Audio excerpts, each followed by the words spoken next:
자, 안녕하십니까. 자, 이번 시간에는 9장 분산 분석을 살펴보겠습니다. 자, 이 9장이 지나면 이제 10장인데 10장까지 해서 이 통계와 자료 분석의 수업은 마치도록 하겠습니다. 그리고 이 시험 범위는 1장에서 10장까지가 될 것 같고요. 시험은 이제 맨 마지막 시간에 우리 수업의 맨 마지막 시간에 시험을 보는 걸로 이제 하겠습니다. 자, 이 구장의 내용들을 잠깐 살펴보면, 자, 1절에는 이 분산 분석에 대한 개념이 있고요.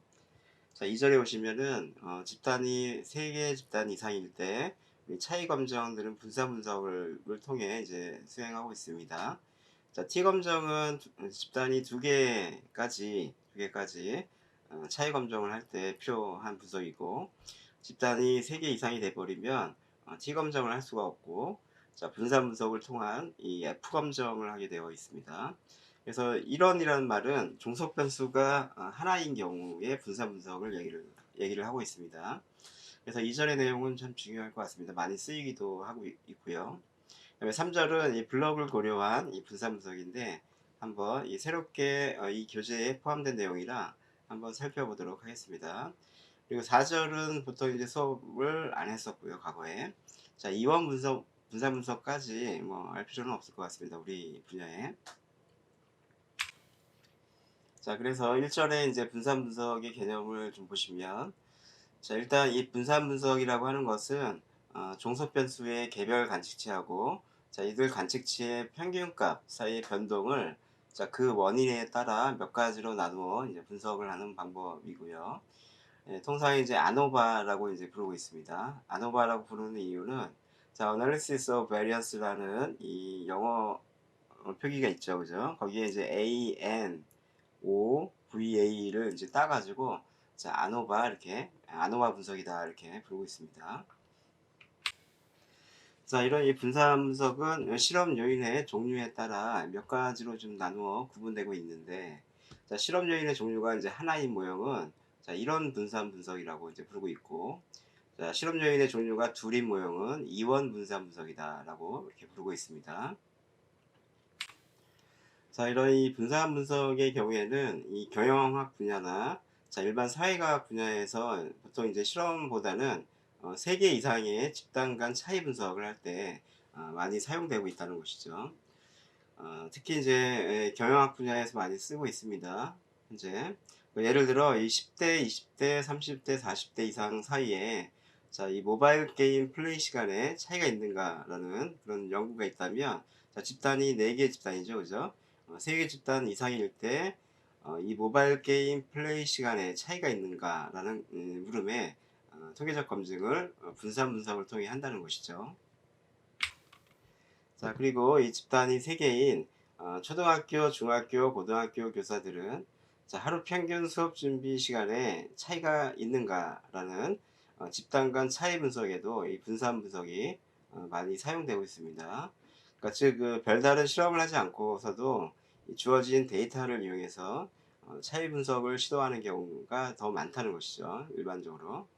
자, 이와 같은 연구에서 보통 이제 연령대, 학교 수준 등은 실험 요인이라고 이제 부르고 있고, 자, 모바일 게임 시간이나 이 수업 준비 시간 자체는 이 종속 변수로서, 자, 각 실험 요인의 처리가 변함에 따라, 자, 그 값이 달라질 수 있는 이 분석의 초점이 되는 변수라는 것이죠.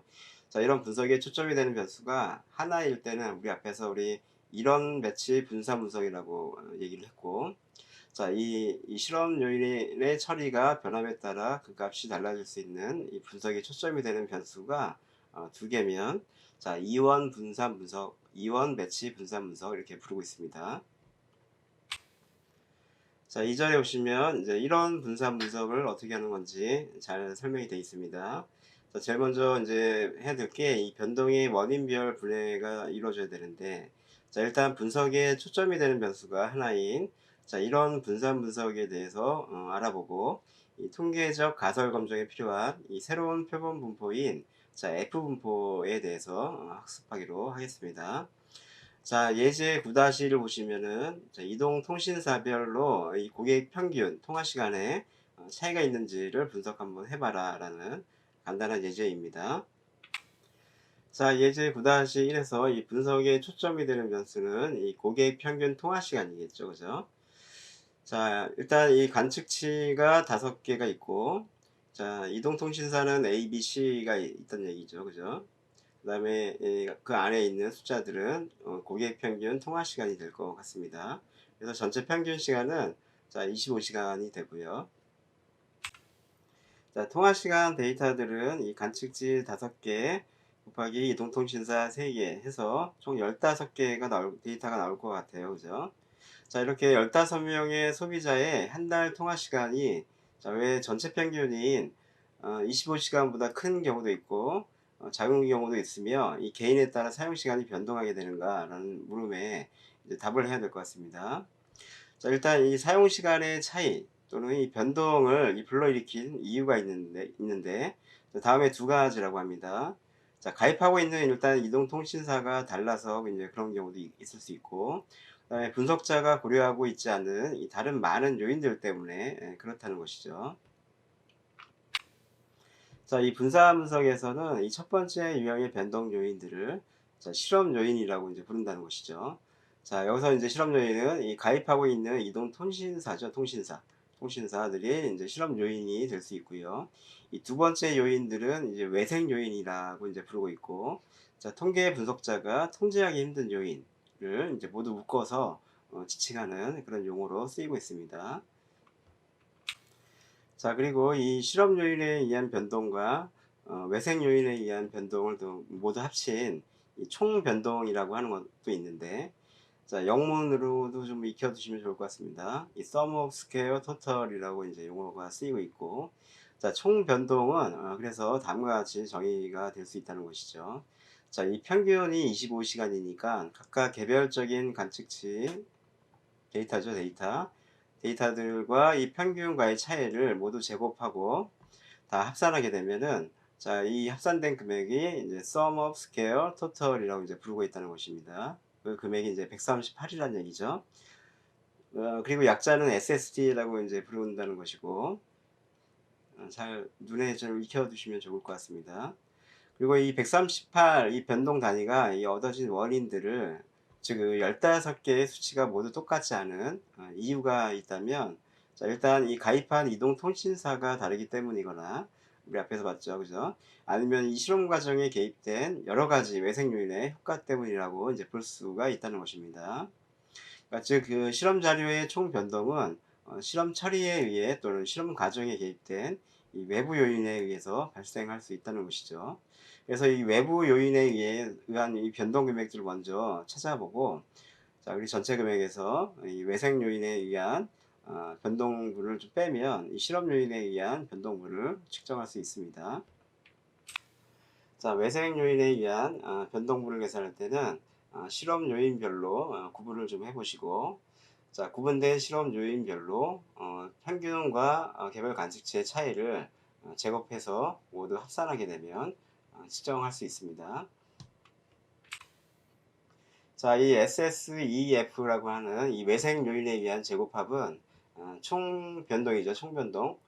자, 138 단위 중에 8단위만을 차지하게 되므로, 자, 나머지 130 단위는 실험 처리 또는 실험 요인에 의한 제곱합으로 볼 수가 있다는 것입니다. 자, 이런 이 실험 처리에 의한 제곱합을 계산하기 위해 사용되는 관측치들은 바로 각 이동통신사별 평균값이 되고, 그죠? 21, 26, 28. 자, 제곱합의 계산에 필요한 평균값들은 자, 이들 세 표본 평균의 평균, 즉 그 전체 평균이 된다는 것입니다. 자, 전체 평균은 25겠죠, 그죠? 자, 그리고 관측치가 5개니까 이 실험 요인에 의한 제곱합을 별도로 계산도 할 수 있습니다. 자, 이렇게 변동의 원인별로 이 변동의 크기를 구했다고 해서 이 분산 분석이 다 끝난 것은 아니고요. 자, 예전에 우리 분산 계산할 때 제곱합을 자유도로 나누어 준 적이 있었죠. 그죠? 동일한 방식으로 이 분산 분석에서도 같은 방법을 이용해서 이 평균적인 의미의 변동값을 구해야 된다고 합니다. 자, 이 총제곱합을 변동의 원인별로 일단 분해를 한 다음에, 자, 의사결정에 사용될 최종적인 통계량, 자, 최종적인 통계량을 얻기 위해서는 자, 각각의 제곱합을 2에 해당하는 이 자유도로 나누어 주게 되면 이 최종적인 통계량을 얻을 수 있습니다.